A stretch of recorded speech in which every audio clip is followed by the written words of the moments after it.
ஹிந்தி சமஸ்கிருத படையெடுப்புகளால் 25க்கும் மேற்பட்ட மொழிகள் சிதைந்திருப்பதாக முதலமைச்சர் மு.க.ஸ்டாலின் தெரிவித்துள்ளார்.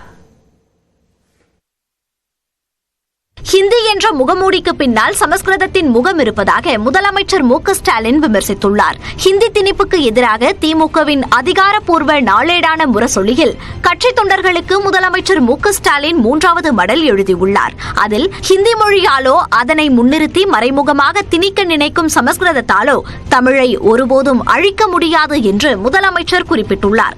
அதே சமயம் ஆதிக்கத்தை உணர முடியாமல் போனவர்களின் தாய்மொழிகள் கடந்த ஒரு நூற்றாண்டு காலத்தில் கரைந்து காணாமல் போன துயர வரலாற்றை ஹிந்தி பரப்பிய நிலப்பரப்பெங்கும் காண முடிவதாக மு.க.ஸ்டாலின் தெரிவித்துள்ளார். வட இந்திய மாநிலங்களில் 25க்கும் மேற்பட்ட அந்தந்த மண்ணின் தாய்மொழிகளை கடந்த ஒரு நூற்றாண்டு காலத்தில் ஹிந்தி சமஸ்கிருத படையெடுப்பு சிதைத்திருப்பதாக முதலமைச்சர் கூறியுள்ளார்.